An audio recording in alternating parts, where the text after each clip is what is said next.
Welcome everyone. I am your host Anshul, and today I have with me Nidhi Sudhan. Who is Nidhi? Nidhi is the co-founder of an NGO called Citizen Digital Foundation. It is an NGO which promotes information literacy and technology and AI governance in India. Nidhi has an illustrious background. She has 20 years of experience in content editorial, media strategy, and analytics. She has worked in UK, Greece, UAE, and some of the organizations where she has been associated professionally includes names like Chelsea Football Club London, Balaji Telefilms, UTV, Times of India, Channel 4 Radio. And recently her name also featured in the list of 100 brilliant women in AI ethics by an organization called Women in AI Ethics in New York. Through her work in Citizen Digital Foundation, she's championing the responsible use of media and technology. So welcome to the show, Nidhi, and thank you so much for agreeing to have this conversation today. Thank you very much, Anshul. I'm happy to be here. Great.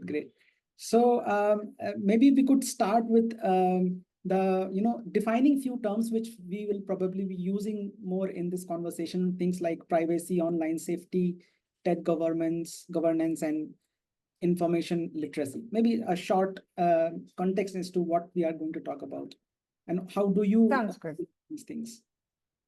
Sure. So privacy as a concept is what people like to have when they're going about their day-to-day lives without being interrupted by outside forces or being questioned by outside forces. So a differentiation between privacy and secrecy helps establish that. You may be secretive about something that other people ought to know, whereas privacy is something that is a right. So at the end of the day, when you close your door and pull your curtains and your family is having a good time at home, or even just sitting and reading, that's the concept of privacy. Whereas secrecy is when you're hiding something from somebody that something wrong, or something that you should not have done. So that's a concept of privacy. In India, culturally, our concepts of privacy is a little different from how we see things abroad. The concept of asking people before intruding or entering into their house, or asking two private questions, these are culturally a little different in India. So I'll talk about information literacy per se. Information literacy is a newly coined term. This is a need that has started developing over the last decade or so, especially with the internet and digital technologies, all kinds of digital media platforms taking over. The idea of digital literacy per se is being able to use digital technologies, devices, with some amount of knowledge of how these things function. Information literacy takes it to a slightly next level, where you are also learning to use it carefully, or learning to understand what could be the dangers, what are my responsibilities as a user, what is the best practice of using some of these things. That is the space of information literacy. Any other definition that we wanted to clear out? Safety or tech governance, like to... Yeah. So online safety is slightly different from the concept of online security, or what is known as cyber security per se. Cyber security is a more technical aspect of what the possible vulnerable points of a data breach, either from a user's point of view or an enterprise's point of view, is.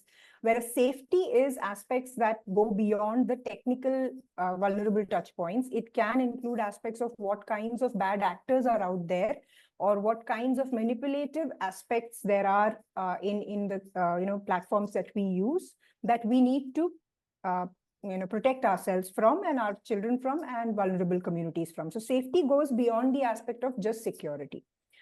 Tech governance and AI governance is a really, really broad space. And again, it is something that is evolving now, especially with AI taking over a newer form than how it was earlier. The idea of governance steps in when a corporate or an enterprise, or even a small company, a startup, decides to take best practices or a standard approach which goes to prevent some of the fallouts that could happen in future. These could be done from a compliance point of view. These could be done from the idea of business ethics per se. It could be done from the corporate's brand perspective. It could be done from an optics or, PR perspective as well. But governance is essentially a value that an organization believes in.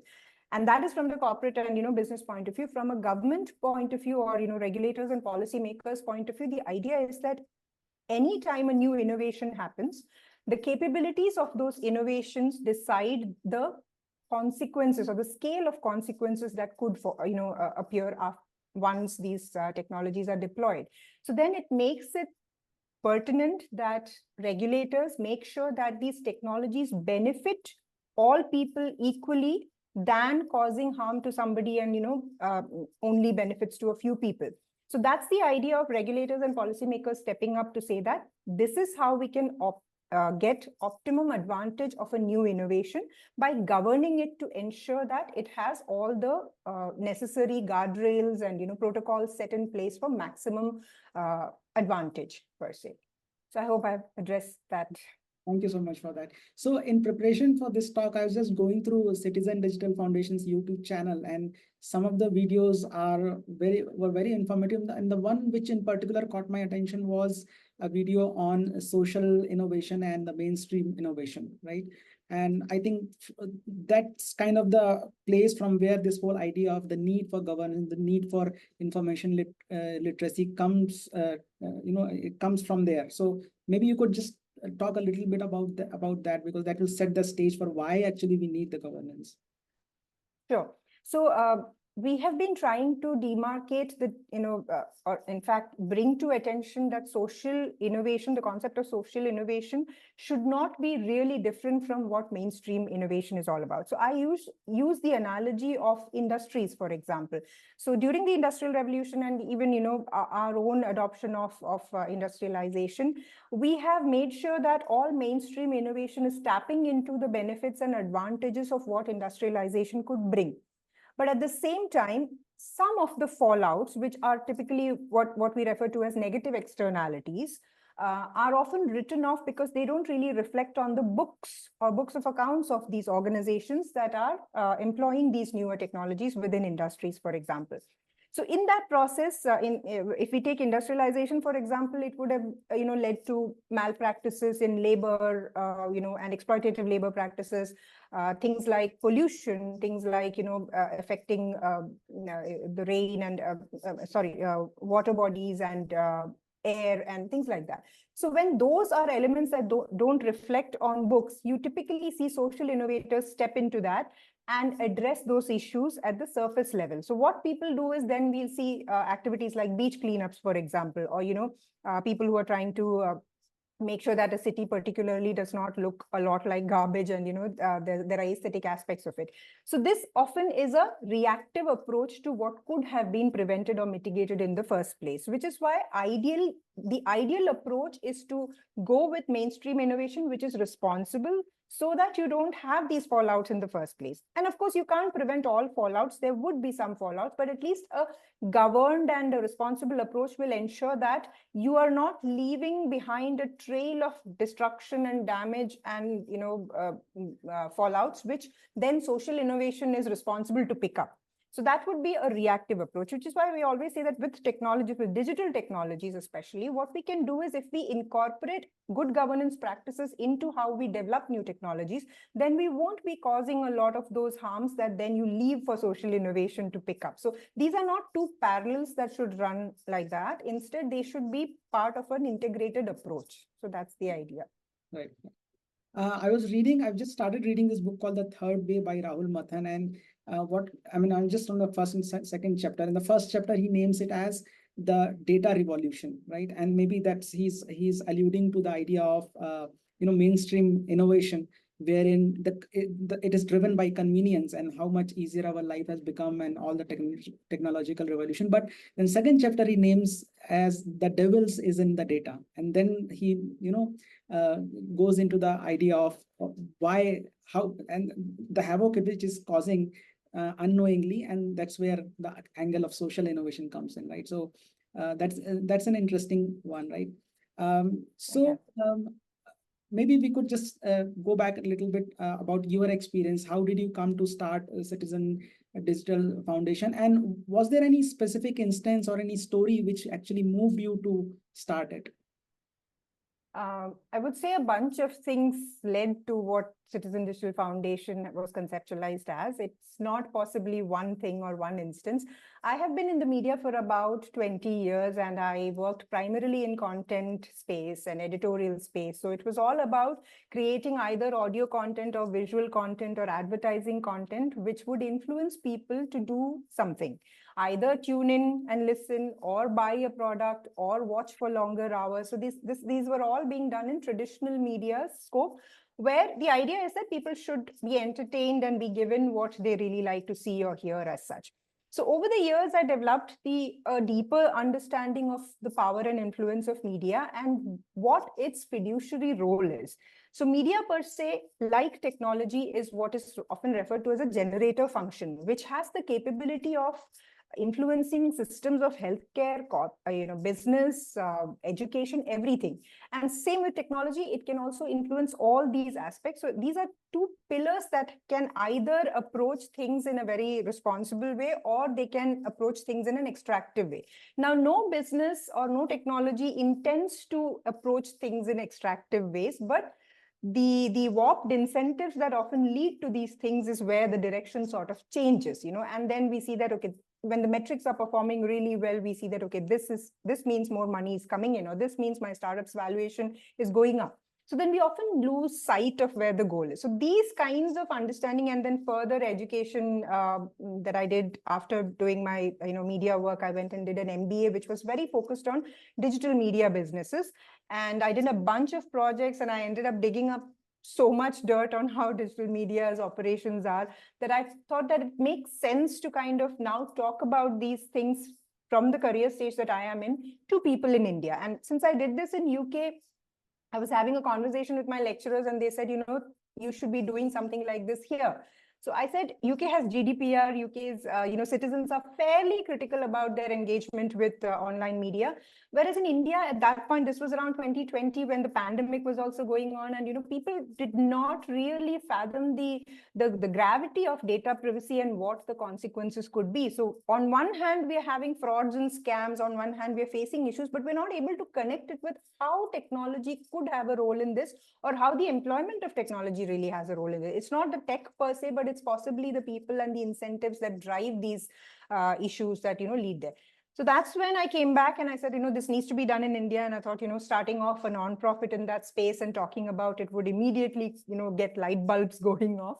But it did not. It has been a really difficult journey since we started, because in India, people, when we started out, they were still saying, so what about data privacy? I have nothing to hide, I really don't mind being targeted by some advertisements. What can they do? I will decide when I'll buy something. So it's really nascent, and like any of the previous movements, whether it's junk food or tobacco or climate change, any of those movements, there has to be a learning curve with technology and the good and bad sides of it. So that's the space where information literacy actually works, and that's why we're doing that.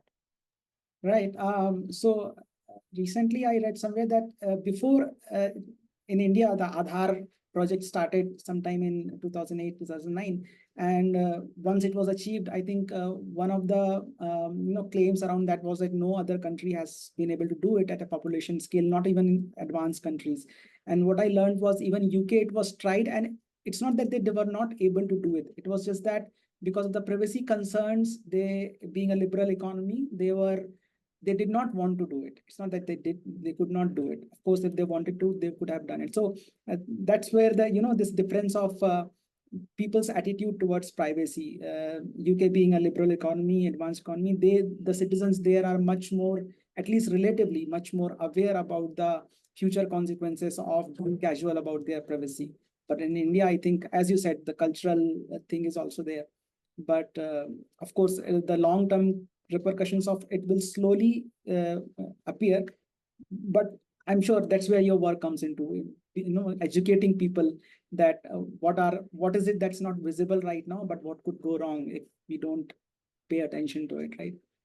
Yeah. You're right, Anshul, and especially this bit about Aadhar that you said, make no mistake, Aadhar is a fantastic, public good, which is necessary. It is meant with a very good objective. The objectives are very clear, and it's a good thing that, making all kinds of uh, facilities, welfare, all social aspects that people are supposed to use at an equitable level is what Aadhar is envisioning.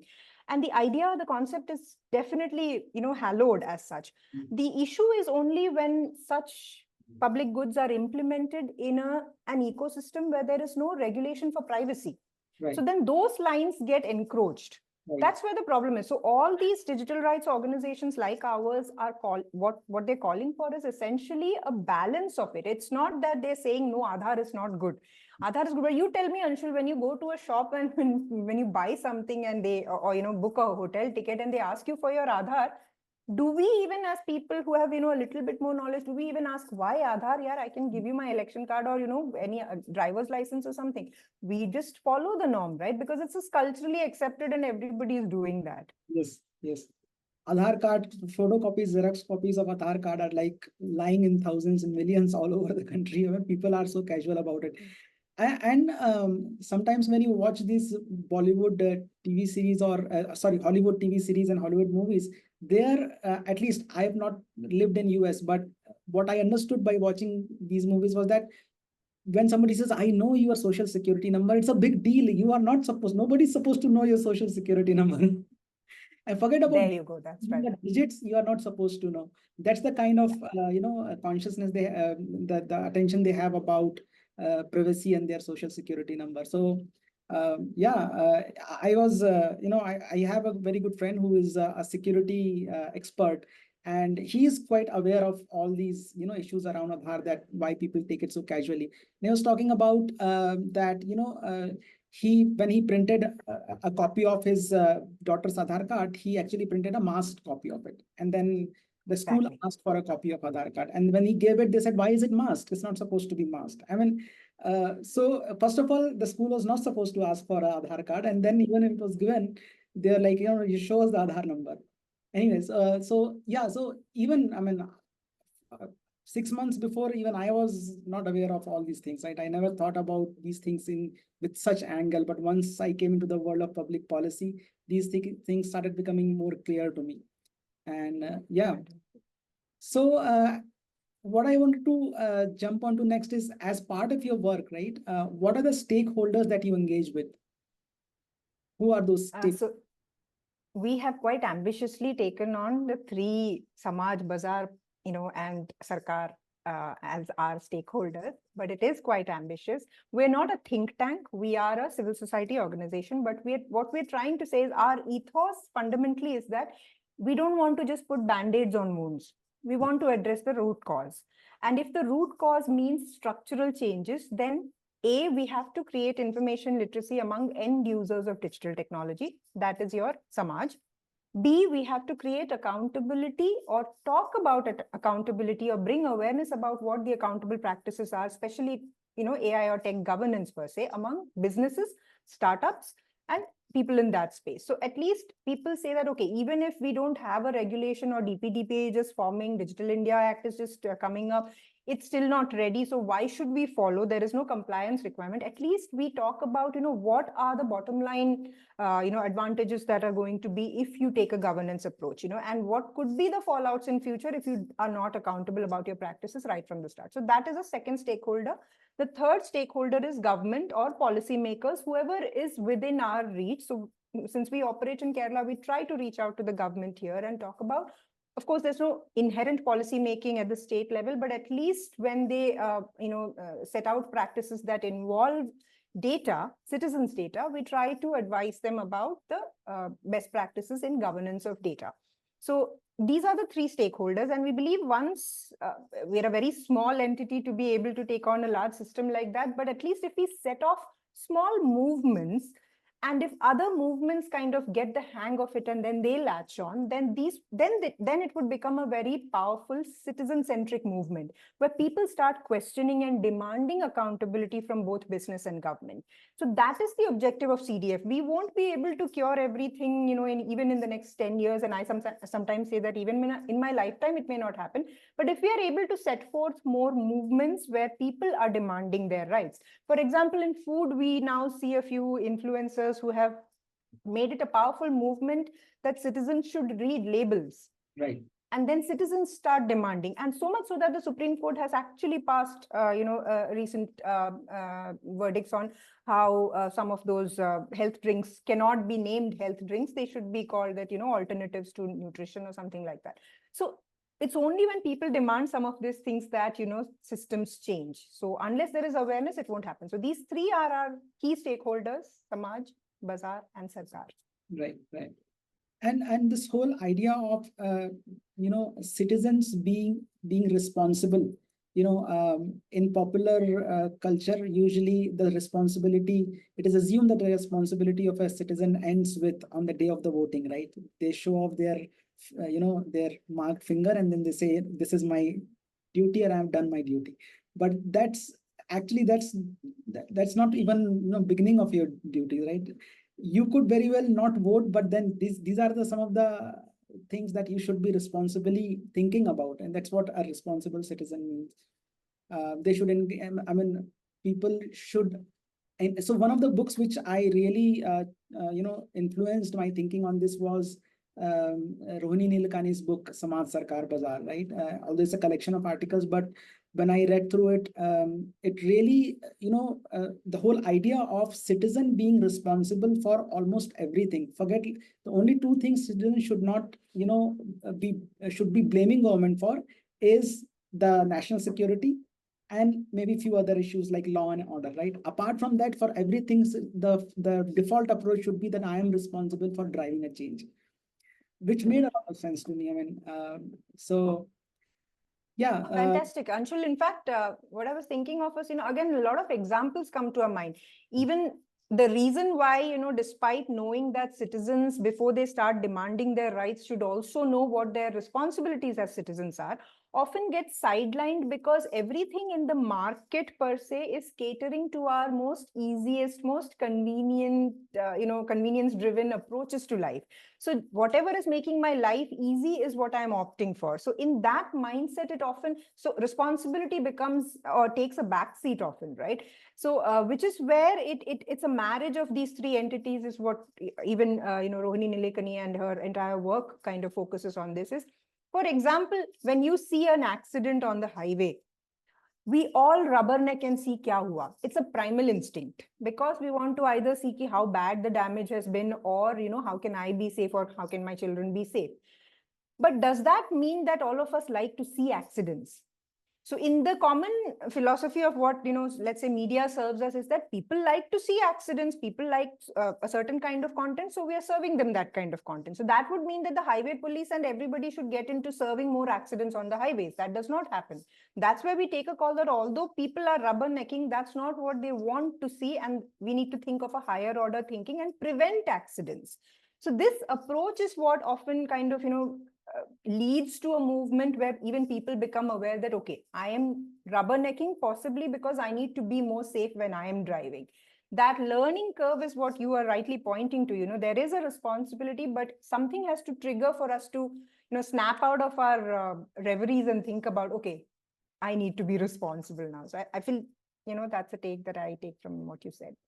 So I was, this reminds me of a interesting forward used to be popular. I mean, some time back I'd seen on social media, there was these 4 horsemen, right? They are in a black robe and they are riding on a horse, and maybe one of them is war, one of them is pestilence, famine, and death, right? And they are like merrily been troubling the humankind for thousands of years. They're doing high five, and suddenly a 5th horseman comes in, right? And these guys are look at him. This 5th horseman is also wearing a black robe. He's much more bigger and muscular, and he's holding a mobile phone in his hand. And these guys look at him and ask him, "Who are you?" And he says, "I am misinformation." Right. Yeah. So one of the examples which I read in Rahul's Matthan's book was where he said, in sometime in 2022, mid 2022, in Cannes Short Film Festival, a movie called The Crow won the jury's award. And that movie was a short film which was created completely by text to video generator. And it was before GPT came into public use, right? And I can't imagine how much it has happened in last 2 years, especially in AI, in generative AI. Now, that tells us what are the possibilities of AIs, right? But of course, in context of misinformation and ability to use AI to fuel misinformation, right? For different people to serve their own purposes, whether it's politics or whether it's in industry. So that has become again, misinformation is on steroids because of introduction of these AI tools. So wanted to know on your thoughts, what are the structural changes that you think are possible when it comes to dealing with misinformation? So this is again a very broad space. So you're right that AI has the capacities to amplify some of the existing methods of misinformation and disinformation. So we are living in an ecosystem where everybody depends on their smartphones or smartphones or smart devices to learn and know about things. In such an ecosystem, especially when there is a role of algorithmic, catering of content, people don't have the ability to differentiate between how an organic timeline would look like versus how an algorithmically, presented timeline would look like. And AI, although, we do hear a lot of hype around how misinformation is on steroids and, elections are being hijacked by AI, it is still not, it has not happened in this particular year where, yes, India has used a lot of AI, Indonesia has used a lot of AI, a lot of political, parties have used AI to kind of bring back their erstwhile leaders who are now no more and have them mouth words and say that, this is the good party to vote and, kind of win loyalties. So there's been a lot of lip sync related work that has been done within election space, but it has still not been as huge as it was predicted, mainly because people are still learning how to use the tools. It is not pervaded so much into societies like India, where, yes, a lot of entities are using AI tools to create deepfakes and misinformation, but there's still not as much knowledge about tools.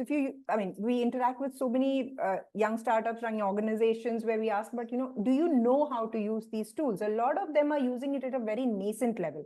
It's only a few with a, little bit more savviness towards all these things that are able to play around with it a bit more critically. So it will take a bit more time before it really catches fire. So coming back to your structural approach to tackling misinformation, one theory that is being proven over and over again is that misinformation cannot be debunked as a reactive approach. Instead, pre-bunking misinformation is the ideal approach. There are more studies coming out, especially from Cambridge University, and there's a book called Foolproof by Sander van der Linden, who's a professor at Cambridge University, who's done advanced research in this space, that talks about how we can get people to fall for certain kinds of approaches. Again, these are also known as the 5 or 4 horsemen of misinformation itself.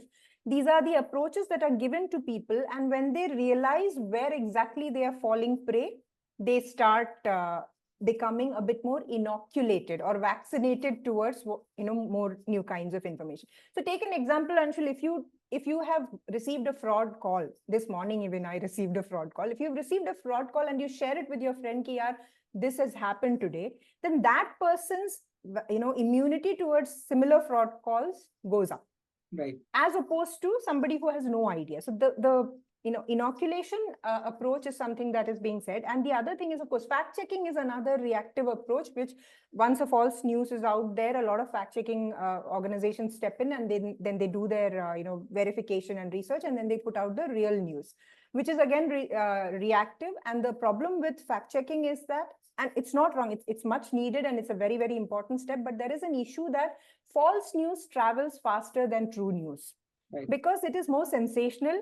And, typically, if you notice in WhatsApp groups, family groups, if somebody shared something like, there are kidnappers from one particular country in our, our state or our city, and they're kidnapping children, and then somebody debunks it saying that no, that's not true, it was a false news or something, this person never goes out and says that, okay, sorry, my mistake, I shared a wrong forward. Nobody corrects it, right? So the virality and velocity of fake news is much higher than true news, because maza nahi hai usme, masala nahi hai usme.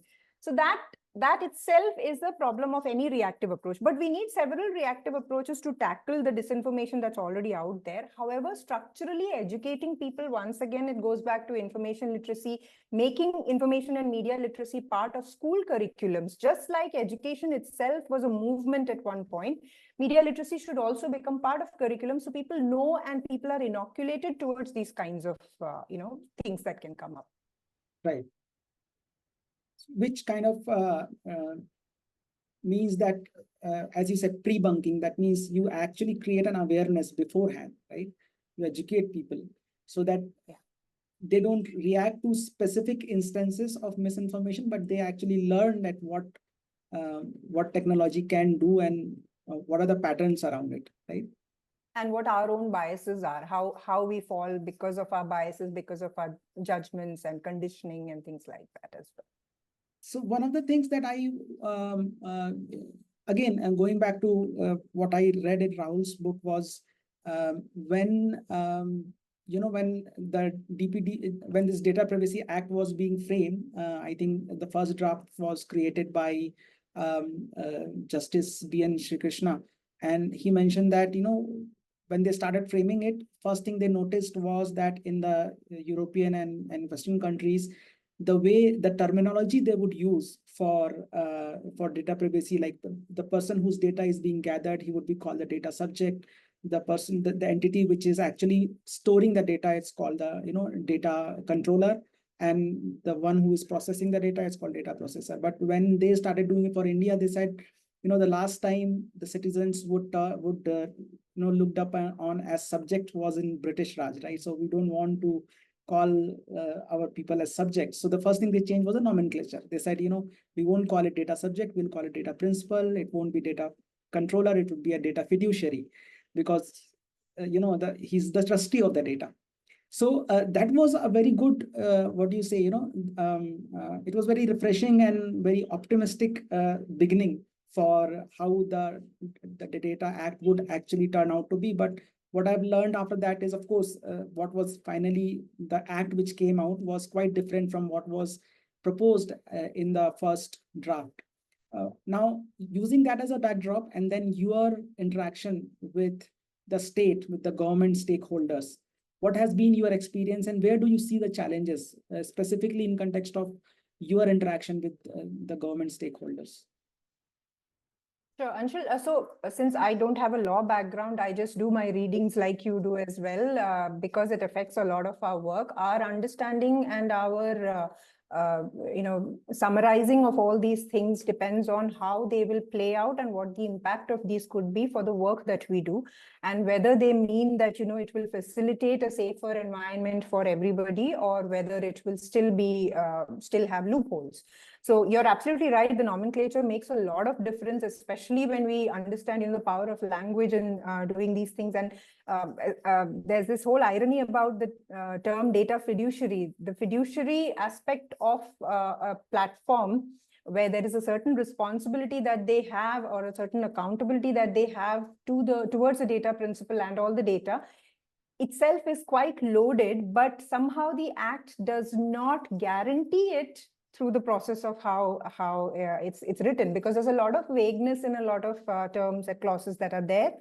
And the government's approach, to be fair, in a developing economy like India with great ambitions towards becoming a digital example for the world, is from the point of view of not antagonizing innovation and businesses. And that is absolutely needed, because that in a country like India, that's what guarantees employment and opportunities to a lot of people and upward social mobility to a lot of people. However, in the process, what has been compromised, and a lot of experts in the place in this space talk about it, is that there is not enough due diligence given to privacy and citizens' rights per se. There's a lot of bracketing and bucketing of some of those things, which would mean that at the end of the day, the citizen will still have the least power. even in questioning some of those things, So for example, transparency is a space where people should be able to question what their data is being used for and whether it has been deleted, for instance, after the use is over or not. But in today's context, obviously, people don't have that kind of knowledge to even question these things because we think if it's given, it's forever. But let's say people decide to question that. Do we have something, a system that would ensure that there is transparent accountability of how the data is being processed? We especially have done some bit of consultancy on the online child safety bit, which the Act has really bracketed into a broad area of everybody under the age of 18 will have to gain permission, which is verified parental consent from their parents to use any digital platform. Once again, it has so many nuances, so many cultural repercussions to everybody under 18 having this kind of a rule. And it's not, and they've even bracketed the disabled audience also into that. So again, very different audiences, very different kinds of problems, but it's all bracketed into one. So those are areas where there is a lot of lack of nuance, which policymakers at this stage are hoping that the Digital India Bill will correct. So we're all looking forward to what are the elements. So there are some indicators of what is being covered in the Digital India Bill, but it calls for a lot more public consultation than we see right now. For example, the Telecom Act, I believe a lot of policymakers were saying that it has not had enough stakeholder participation in shaping up. And that shows because then there are lots of asymmetries of power, therefore, within the thing. And there's this overriding element of the government or the state having the power to, nullify a lot of things that are already written into the Act. And when we define the state, it is also even the oversight bodies that are being put in place will have a more powerful government officer who can override decisions of the participatory body, oversight body, leading to further, nullifying of what these rights were put in place for in the first place, or what these laws were put in place for. So those are the loopholes, and we are still waiting. So nothing can be said in definitive ways right now. We're still waiting for how the rules for DPDPA shape up and how these will be implemented. So that's where there's a lot of slip between the cup and the lip, between how the law is written and how it is implemented. We'll see a lot of that. When we speak to businesses, we ask them, what is your sense? A lot of people said that, okay, now that DPDPA is here, what do we do for compliance? What should we do? What are the things that we need to put in place? And then other businesses who say that, let's see who the big fish is, who will take the first fall. Then we'll decide, because abhi tak nothing's happened. So when they start seeing examples of who is being penalized for what, then there will be more action in that space. So I think there's a lot to be watched out for in that space. Right. So going back to the idea of privacy, what I speculate is the main problem with the privacy may not be that people don't want everything to be private. It's just that they want more control over it, right? The idea is that they want the ability to be able to decide who has access to what kind of data, my personal data, right? Now, a lot of these platforms like Facebook and all, they claim that we have given you all the controls to hide and show and share whatever data, right? But they are hidden behind a layer of complexity, menus, clicks, right?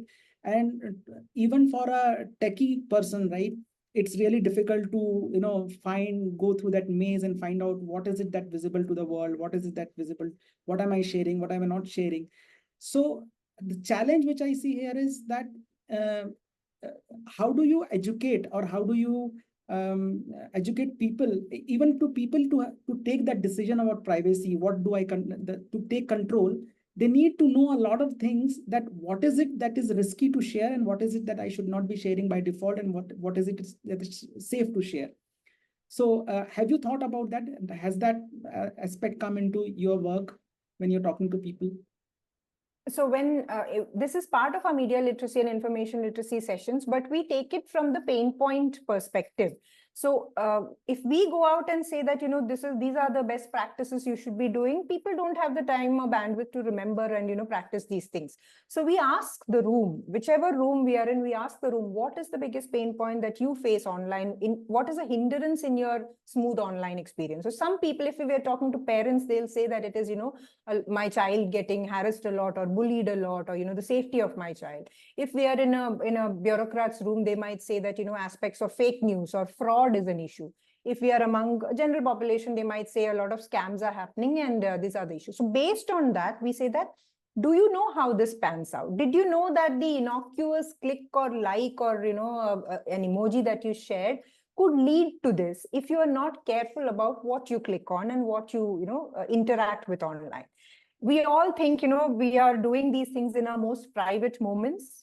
I'm watching whatever I want on my phone. There is nobody watching, but there's so much, visibility of every action of ours through how behavioral data is captured is something that we demonstrate through examples. We cannot take classes and, theoretically say these things. Yes, we have to say it, but then we demonstrate through examples as to how these things work.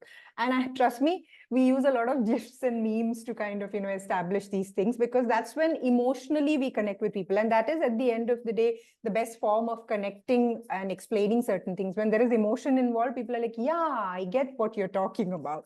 So that is one aspect. But at the end of the day, without talking about pain points, these are just really far off concepts. Another analogy I'll give you to possibly explain it better. When I was growing up in the 90s, that's when I first started hearing about global warming. And a lot of people around us are hearing about global warming, and we're like, okay, there's this hole in the ozone layer, and there's nothing I can do as a person on Earth. There's really nothing I can go and fix this in some way. But all I think is some scientists are working on it, or some politicians or some government is working to fix the hole in the ozone layer, because it's a very distant problem, although people are saying it will affect us. But then we realize that after all this journey of how climate change works and what are the elements that industries could do about it or individuals could do about it, now there's so much awareness that people are talking about, I will prefer a paper straw instead of a plastic straw and all that. So that's how awareness has its own journey. Whether the plastic straw or paper straw will do something towards fixing the ozone layer, we don't know, but we still are aware of the issue to an extent that I have a role in it. The same is what happens at the end of the day. If some scam and fraud and some issues are happening somewhere, or surveillance is happening somewhere, I am not worried, because how is it affecting me? I'm having a great time watching reels. Why should I be bothered? At that point, we say that this is how sometimes you don't realize when you get a scam call, this could have patterns of, the kind of things that you've been watching or liking or interacting with online. And that's where your privacy is getting breached. We give the other example of how, if you go to a Kirana shop and you buy something, you come home, that's where your Kirana shop relationship ends. But imagine if that Kirana shop guy is going to come to your house, stand by your window and see that, okay, you like to eat this chocolate, you like to wear this kind of clothes. And next time you go to the Kirana shop, he says that, listen, I think you will like this. You won't like it, right? That's where we understand, no, that is encroachment of privacy. But online, all this is happening and we're absolutely okay with it because we don't see it happening. It's not like a physical Kirana guy who's stalking us. So those are the examples that help us navigate these conversations. Yeah, so it's less about trying to understand the configurations and settings of the tools and apps you use, more about your behavior, right? Doesn't matter what you are using, what the kind of behavior that you are exhibiting, that behavior you should always be aware of it, that what could lead to loss of privacy. 100%, 100%. It can't be technical. Right. Yeah, great. So there are actually quite a few more things that I wanted to, pick your brains on. I have a discussion, but in the interest of time, I think I would like to close this episode today. Maybe I'll get another chance with you to discuss more about what Citizen Digital Foundation is doing. Yeah, thanks a lot for your time. And I think, this conversation was much broader than I thought it would be. Thank you so much for your time. And I hope to catch up with you again. Thank you, Anshul. I had fun talking to you today. Thank you for having me.